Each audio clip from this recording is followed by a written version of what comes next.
سوګانې پلاس ګران ولي وډر پټ د ټولو دوزخونو ود د سارا پرمټ د داس یو کفر وډر مزر په خبر یې ویل با ابو جهل محمد سے خرګر یې ویل با ابو جهل محمد سے خرګر یې. حضرت فقی ابو لیث سمرقندی رحمه الله د خپل پلار نه واقعا ذکر کوي، روایت نقل کوي. دی وایي زما پلار ویل د حضرت عیسی علیه السلام په زمانه کې د حضرت عیسی علیه السلام په زمانه کې یو سړی و، الله تبارک وتعالی ډیر مال دولت ورکړي، اما د مال دولت سره سره دومره سخت بخیل و، یو شی چاته نه ورکړ. سخت بخل زور باندې وکړي. په دې خلکو کې په دې علاقه کې څوک چې کنجوس و بخیل ثابت سي نو بیا یو نوم خلک پرکښي.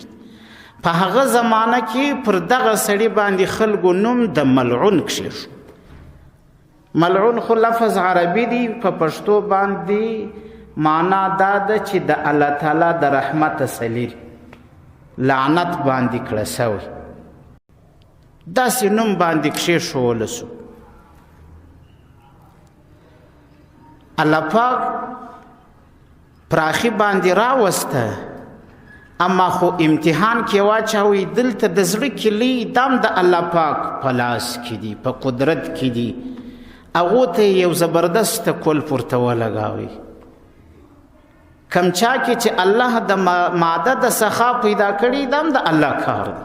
کم چا کې چې الله ماده د بخل پیدا کړي ده دام د الله پاک کار دی. خود دغه بخل و سخا د اختیاري امور دي، بعضې کوی سي بعضې بیا نسي کولی. پیدایش د بخل و د سخا د الله پاک کار دی. کول د دې کسب دا د بنده کار دی. خو هغه سړی داسې سخت بخیل سو، یو شی هم چاته نه ورکوي. په دې خلکو کې په ملعون باندې مشهور سو. د الله پاک امتحان باندې راغلی، کور ناست دی، د جهاد اعلان وسو چې مجاهدین جهاد ته ځي. یو سړي په کور کې سوچ وواهه چې هیڅ شی نه لرم، نو زه خو زړه خو مې غواړي چې ولاړ سم جهاد ته. ویې کم پچي، نه توره لرم، نه چاړه لرم، نه چاکول لرم، نه نیزه لرم، نه نفی لرم، نه آس لرم، نه اوښ لرم، یو شی نشته. نو ولاړ سم پرچی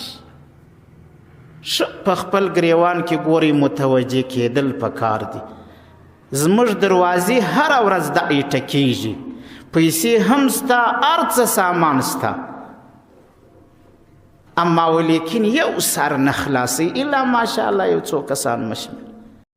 هغه کسان چې د دغه دروازې ټکونکي ته یې په ورین تندي باندې څه ورکه یا یې د هغه ښه جواب وکړي،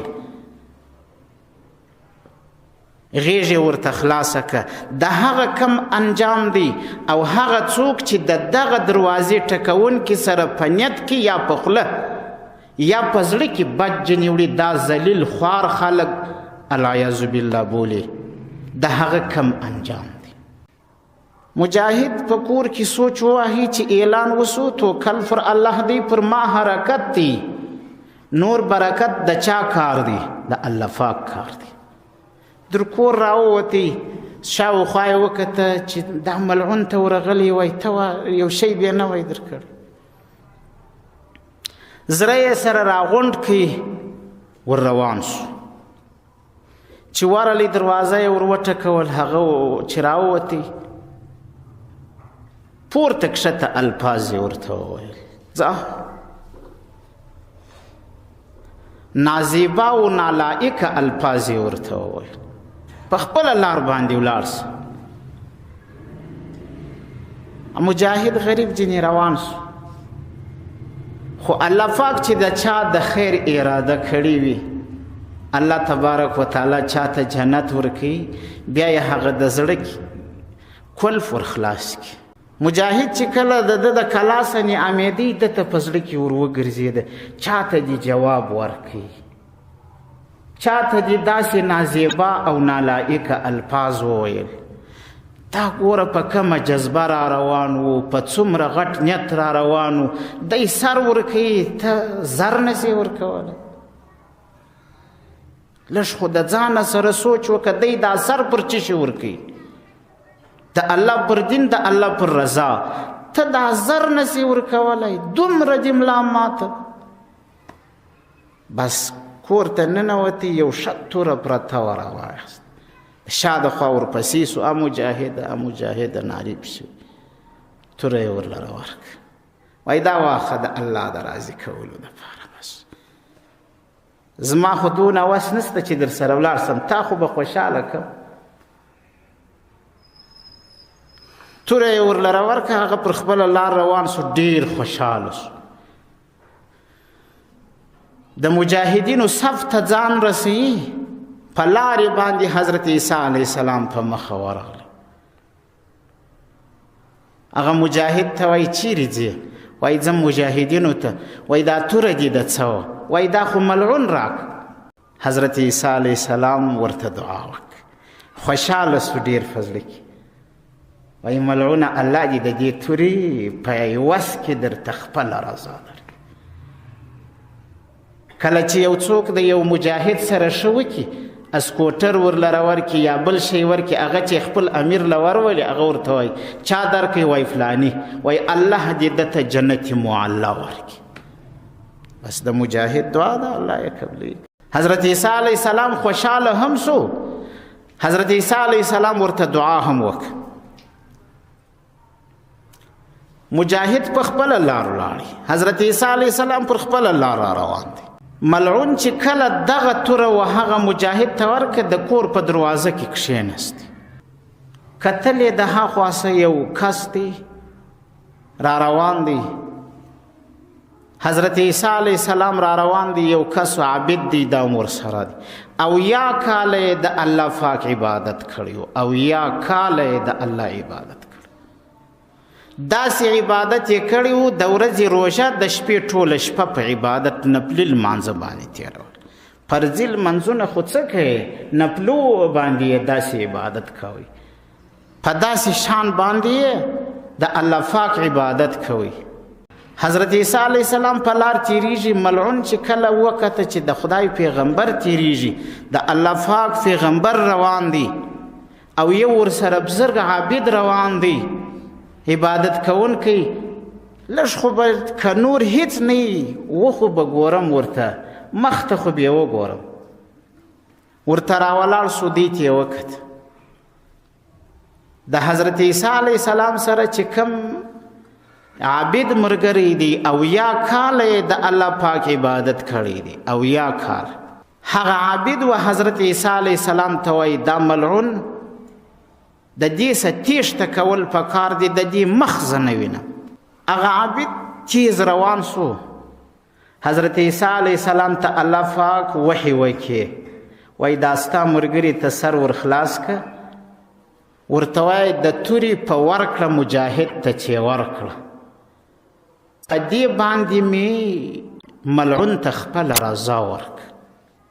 ستا په مینه چې تا ورته دعا وکړه، تا ورته ورسره محبت وکړي، حضرت عیسی علیه السلام ته وایي په دې مې د ده ورتېر ګناهونه ټول ورمعاف کړه. هم مې خپله رضا ورکړه او هم مې ګناه ورمعاف کړه. دا ستا سره ملګري ته ووایه ستا سره مې یو ځای په جنت کې ځای ورکړي، ستا او د ده ځای به یو ځای په جنت کې داخلي. یو توره یې ورکړې ده، یو توره،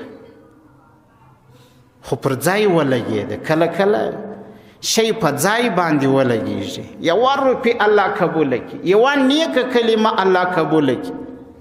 په یوه کلمه باندې الله د سړي دنیا هم ښایسته کړي، آخرت هم، په یوه کلمه دواړه جهانه نیک سي. حضرت عیسی علیه السلام چې هغه بزرګ ته عابد ته دا خبره وکړه، هغه بزرګ ورته وایي په الله قسم هغه جنت نه غواړم چې ملعون پکښې کړي، هغه جنت نه غواړم. الله تبارک وتعالی حضرت عیسی علیه السلام ته دوم وار بیا وحی وایي دا ستا ملګري ته ووایې چې ملعون ته خو ما جنت ورکړي، تا زما کول مات کوي نه دي ومانې، ستا سره مې یو ځای ورکړي، تا زما خبره نه ومنله، زما د خبرې څه دې انکار وکړي چې ولې ملعون ته جنت ورکوې، نو ته مې د ده ځای ته بوتې دوژخ ته، دی مې ستا ځای ته راوستی جنت ته.